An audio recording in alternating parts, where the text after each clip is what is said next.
3, 2, 1.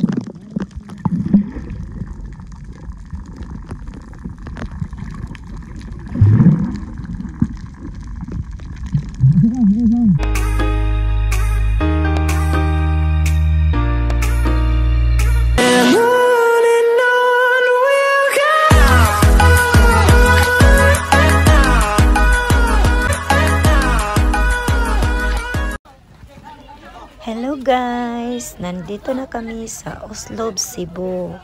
Ayan, yung oras niyan, mga 7:30 nakarating kami. Tapos nag-start kami bumiyahe sa amin mga almost 4 AM. Kasi mga 3 hours yung biyahe papuntang Oslob. Galing kami pala sa Cordova.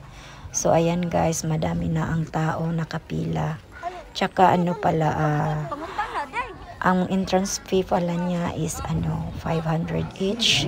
So bago ka makasakay dyan sa papuntang Whale Shark, may pa muna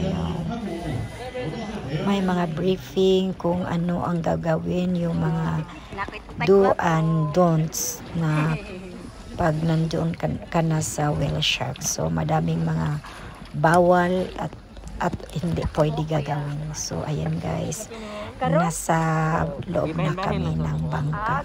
Ihahatid pala kami dyan sa gitna. Ayan yan, yung mga bangka na yan, din sila, Whale Shark. Nag-Whale Shark din sila. So mga 10 yung yung Whale Shark, mga 10 daw. Tapos parang pinaghiwa-hiwalay nila yung Whale Shark para lahat na manonood doon makakita talaga ng Whale Shark. Ayan. At saka nagkataon din maganda ang weather. So ayan, blue na blue yung dagat. Ayan ang Whale Shark sa likod ko. Pero actually hindi siya nakakatakot kasi gentle Whale Shark siya. Ayan, ma-enjoy mo yung mag-swimming, manonood sa Whale Shark. Kasi pinapakain yan ang Whale Shark ni Kuya. Ayan, yung isang bangka na yan. Pinapakain niya yung Whale Shark. Ayan, actually parang hindi naman siya nakakatakot. Kaya lang, sobrang laki ng bibig. Ayan, ang bibig ng Whale Shark. At saka nakaka-amaze tingnan kasi sobrang laki niya. Tapos malaki ang bibig. Tapos siya, very very gentle. Actually 1 meter away pala kami dyan. Hindi ka pwedeng lalapit talaga sa Whale Shark. May mga, yung nag-video pala sa amin, yun ang tour guide namin, yung nag-guide namin. So sila din ang mag-video sa inyo.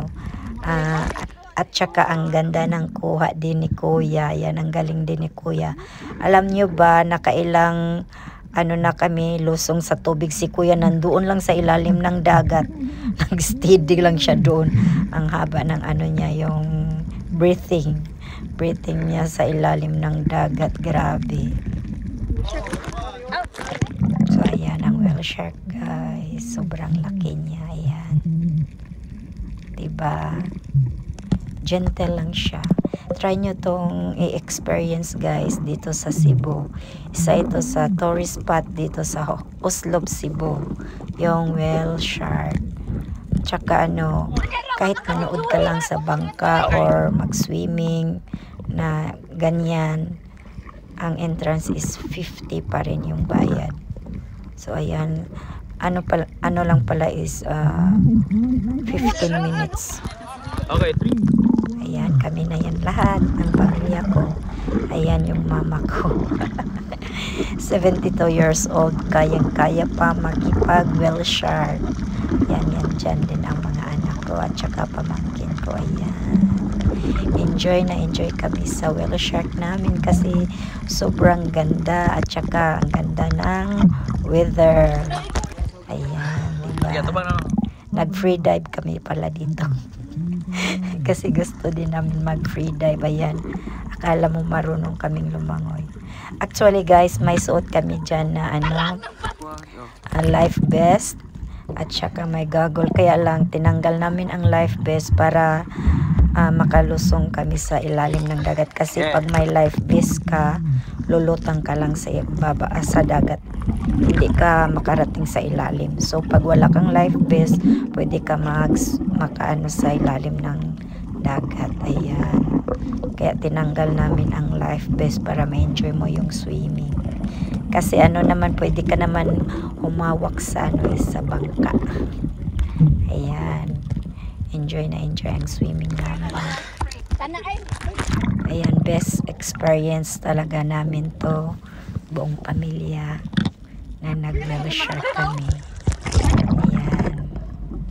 Actually guys, kasama ko nga pala yung amo ko dyan at saka mga alaga ko, nasa kabilang bangka sila. O ayan, yan ang anak kong lalaki, galing mag-swimming.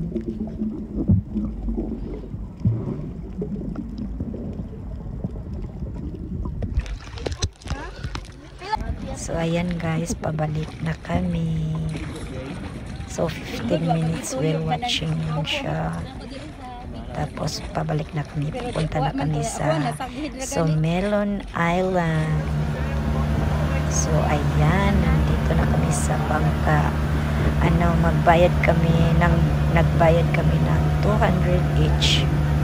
Papunta lang tayo sa isla, tsaka balikan na yun.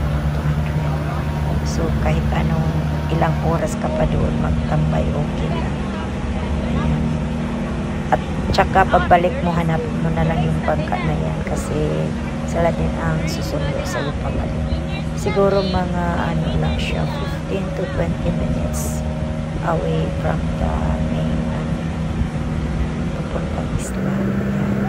Ayan, makikita na yung isla guys.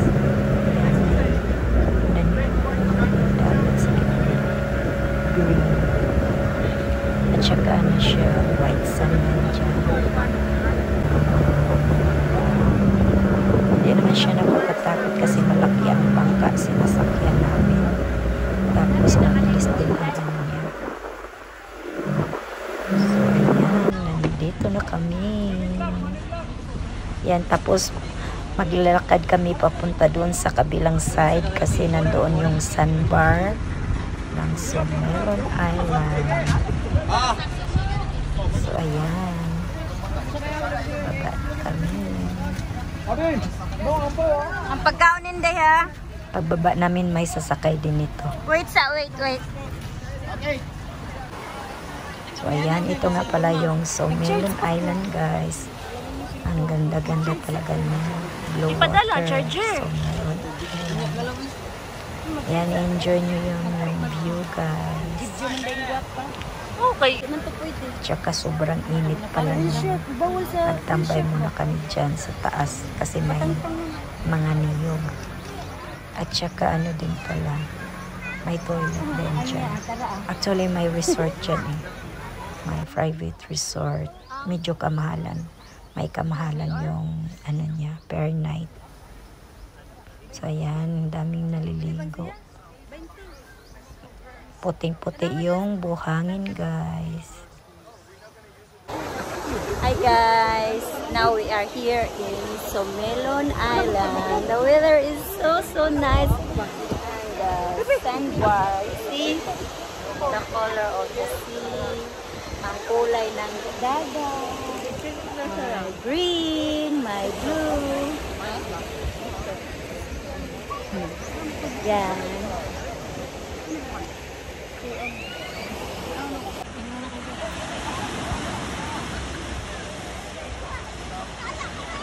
Sure ko na, magbalik pa na sila tire. Ang bantayan. Daghan kay kaanan. Malipos na.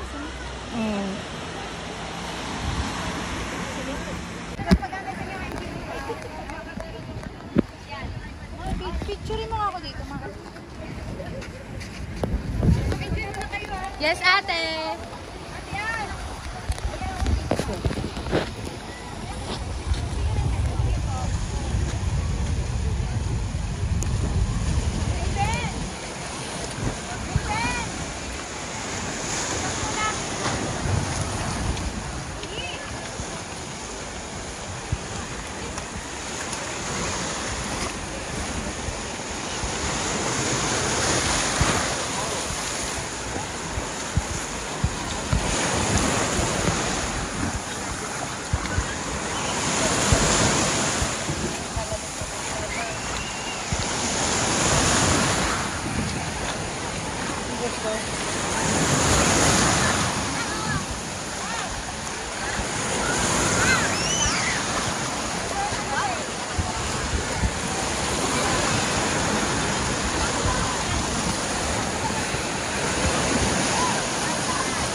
Wow,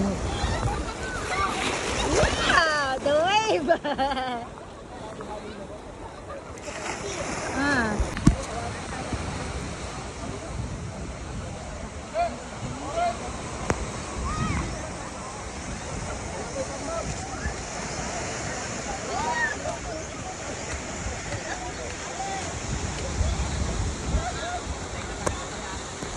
Karirangan.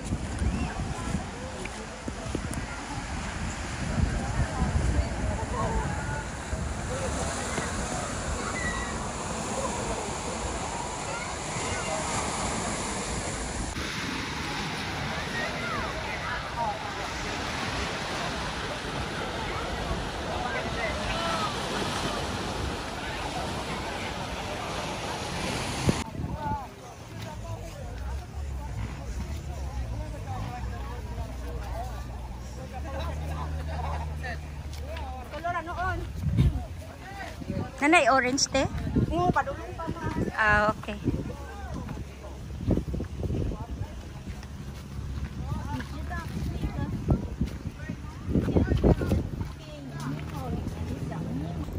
So, ayan guys, pabalik na kami doon sa bangka kasi pupunta pa kami sa sardines and turtle viewing doon sa may Mualboal.